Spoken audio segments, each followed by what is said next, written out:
साथ इस वक्त की सबसे बड़ी खबर भिंड से आ रही है। बड़ा सड़क हादसा हुआ है। बस और कार में जोरदार टक्कर हुई और हादसे में 5 लोगों की दर्दनाक मौत हो गई है। हादसे में 5 लोग घायल हुए हैं। इलाज जारी है। मौके पर पुलिस फोर्स तैनात है। भिंड से बड़ी खबर आपको बता रहे हैं। बड़ा सड़क हादसा हुआ है। बस और कार में जोरदार टक्कर हुई और हादसे में 5 लोगों की दर्दनाक मौत हो चुकी है। इस हादसे में 6 लोग घायल हैं। इलाज जारी है। मौके पर पुलिस फोर्स भी तैनात है। भिंड से बड़ी खबर आपको बता रहे हैं। यहां पर बड़ा सड़क हादसा हुआ। बस और कार में जोरदार भिड़ंत हुई और हादसे में 5 लोगों की दर्दनाक मौत हो गई। 6 लोग घायल हैं। इलाज जारी है। मौके पर पुलिस फोर्स तैनात है। भिंड में ये बड़ा सड़क हादसा हुआ है। बस और कार में जोरदार टक्कर हुई है। इस टक्कर में 5 लोगों की दर्दनाक मौत हो गई है। तेज रफ्तार का कहर कितना खतरनाक हो सकता है, इस बात का अंदाजा इस हादसे से ही लगाया जा सकता है, जहां बस और कार में जोरदार टक्कर हुई। हादसे में 5 लोगों की दर्दनाक मौत और 6 लोग घायल हैं। इलाज उनका अब भी जारी है। मौके पर पुलिस फोर्स तैनात है।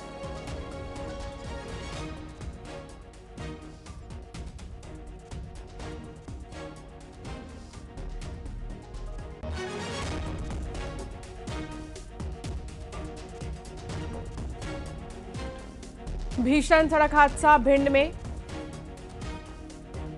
बस और कार में जोरदार टक्कर हुई है और टक्कर के बाद 5 लोगों की दर्दनाक मौत हो गई है।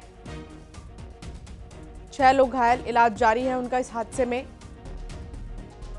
और मौके पर पुलिस फोर्स भी तैनात है।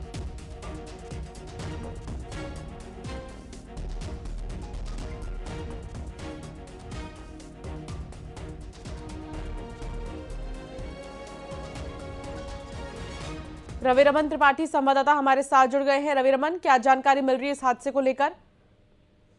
जी अलका जी, मैं आपको बताऊं कि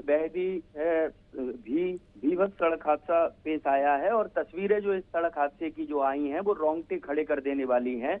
और ये मौतों का जो तांडव है वो पहली बार नहीं है। इससे पहले भी लगातार नेशनल हाईवे जो 719 है वो 2 लाइन का हाईवे है, लेकिन इस पर ट्रैफिक अधिक है। इस बात की पुरजोर विरोध जो है वो आज से नहीं कई वर्षों से किया जा रहा है और शासन प्रशासन के कानों में जूग नहीं रह रहा है। और ऐसा ही जो आज अल सुबह जो भीषण सड़क हादसा पेश आया है वो नेशनल हाईवे 719 पर गोहद चौरा थाना क्षेत्र के अंतर्गत हुआ है, जहां पर एक बस और इको गाड़ी में इतनी जोरदार भिड़ंत हुई है कि घटना स्थल पर 4 लोगों की मौत हो गई थी और वहीं 7 गंभीर घायल थे, जिन्हें ग्वालियर अस्पताल में भर्ती कराया था। उन्हीं घायलों में से एक और अभी हमारी जो टीआई है मनीष धाकड़, उनसे बात हुई है। उनका कहना है कि एक और गंभीर जो घायल था उसकी भी मौत हो गई। तो मौतों का जो आंकड़ा है वो 5 पर पहुंच गया है और जितने भी घायल हैं वो भी बहुत गंभीर हालत में ग्वालियर में इलाजरत हैं। और जो मृतक हैं उनकी शिनाख्त की जा रही है। फिलहाल 2 लोगों की पहचान हो चुकी है। चूंकि मैं आपको बताऊं कि ग्वालियर से इको गाड़ी में सवारी लेकर आ रही थी और इधर से भिंड की ओर से एक बस मैरिज पार्टी लेकर जा रही थी, तभी इन दोनों की गोहद चौरा थाना क्षेत्र के अंतर्गत हाईवे पर भीषण भिड़ंत हुई है और जिसमें चीख पुकार मची है। आधी रात को ये पूरा घटनाक्रम अल सुबह का बताया जा रहा है और मौके पर भारी पुलिस फोर्स तैनात कर दिया गया है और मृतकों की जो बॉडी है वो गोहद अस्पताल में रखवा दी गई है और उनकी शिनाख्त की जा रही है, जो अभी पहचान नहीं हो पाई है मृतकों की, क्योंकि अलग अलग परिवार से सवारी से ग्वालियर से भिंड आ रहे थे, ऐसा बताया जा रहा है प्रथम दृष्टया।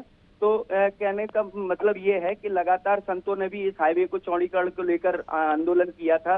अभी 2 दिन पहले 5 घंटे 4 घंटे चक्का जाम रखा गया था इस हाईवे के चौड़ीकरण को लेकर, लेकिन यहाँ का प्रशासन और यहाँ का शासन बिल्कुल भी यहाँ की जनता की, क्योंकि रोडों पर जो मौतों का जो तांडव है वो लगातार आए दिन हादसे होते रहते हैं। ग्वालियर और इटावा के बीच का ये हाईवे है, 108 किलोमीटर का लंबा हाईवे है और इस पर कहीं ना कहीं ग्वालियर से और इटावा के बीच में प्रतिदिन सूचना ऐसी मिलती रहती है हादसों को लेकर। लेकिन आज जो हादसा हुआ है वो काफी रोंगटे खड़े कर देने वाला है और काफी चिंतनीय विषय बना हुआ है। और कब इस हाईवे का चौड़ीकरण होगा या इस पे हाईवे पर जो मौतें हो रही हैं इनकी स्पीड लिमिट की जाए और ऐसे रोकथाम के प्रयास किया जाए जिससे हादसों में गिरावट आए। जी बिल्कुल, और वाकई में बहुत ज़रूरी है इस ओर ध्यान देने की, तभी तो हादसों में गिरावट आएगी।